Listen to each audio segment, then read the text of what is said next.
On the 7th day of Christmas, my yarn fairy brought to me 7 Wendy Darling, 6 emus pairing, 5 golden eagles, 4 Jaeger jackets, 3 Scotch wools, 2 robin gloves and a pattern by Pexels, please. So Yarn Fairy, what is the Wendy Darling story about today? As you may know, Wendy Darling was a character in J.M. Barrie's Peter Pan.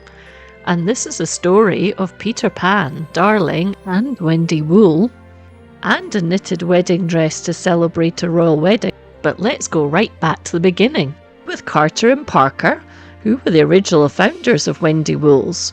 It is worth noting that the company Carter and Parker started didn't always use the Wendy brand, as that was only granted by J.M. Barrie, the author of Peter Pan, in 1928.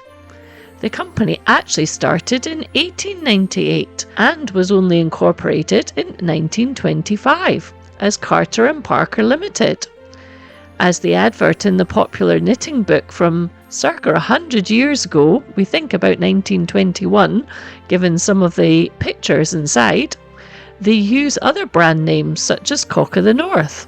I can see why that was dropped. Wendy launched the Peter Pan range for babies in 1965. This example of the Peter Pan range from the 1960s raised money for Great Ormond Street Hospital, who was the only other organisation granted permission to use Peter Pan's rights by J.M. Barrie. You can see how the branding would have driven sales in the 1960s.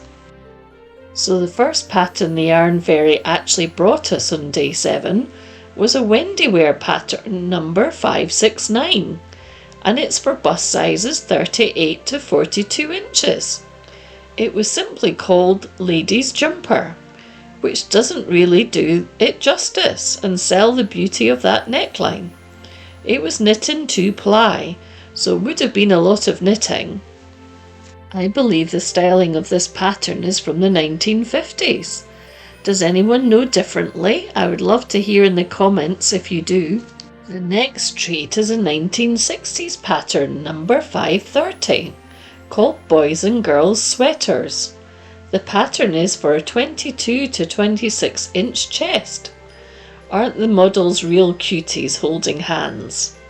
If you do ever recognise any of the models, I would love to hear in the comments, as unfortunately the knitting patterns never credited them. This pattern is still using the Wendy Wool branding. You can feel the quality with the cat playing with the ball of wool, but this is due to change in the next pattern. The third pattern the Yarn Fairy brought is from the early 1970s, and it actually has both a knitted and a crochet design. The Yarn Fairy says that there will be another day of just crochet designs for us, so that's just to whet your appetite. You'll have to stay tuned. This, however, is pattern number 1053 and is for bust sizes 34 to 38 inches. I think the colour work on the knitted version is a rose. What do you think? The fourth treat is a Peter Pan branded pattern, and you will notice the Wendy design at the bottom has lost the loopy W, so I think it's from the 1970s. And the Peter Pan itself is certainly far less complicated than the one we saw earlier from the 60s. The pattern itself is a matinee set, which was including a jacket, a shawl and bonnet. Perfect for a christening if that was what you were into. The pattern is for a 16 to a 20 inch chest, and it's pattern number P430 and was knitted in 4-ply. The fifth treat is a cardigan pattern, and I think it's from the 1980s, and it's pattern number 2448 in Wendy's Dolce wool. It could be knit for a 30 to 42 inch chest. The lacy pattern that you can see was obtained by dropping the extra loops, and it's certainly very pretty in a misty lavender shade with a soft halo from the wool. The sixth pattern might be what you were waiting for. It is the wedding dress that Wendy released as a free pattern in 1981 to celebrate the royal wedding. one of the many brands that jumped on the nation's excitement.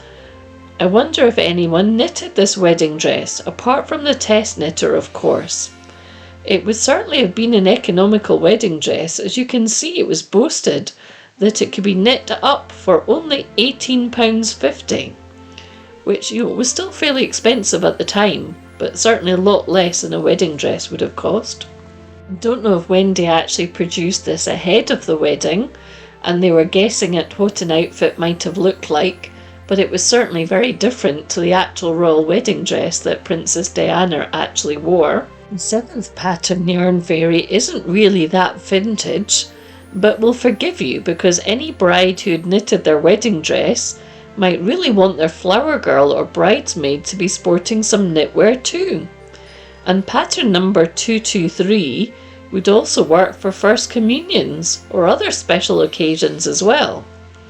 This leaflet gives you a long and short cape that you can see, as well as the cardigan, the tunic, the sweater and a bolero, and came in sizes for a 1-year-old up to 11-year-olds. Yarn Fairy, did you have fun with Tinkerbell today? If you're interested in some vintage pattern inspiration or some history of home knitting like we've had today, I would love if you subscribe to the Knitting Patternista channel so you don't miss another episode. Wishing everyone a very healthy, happy and prosperous 2022 with lots of time for knitting and crocheting. And if you haven't seen the other videos in this series, you can find a link here. Until next time, Patternistas, stay safe, stay healthy and happy knitting!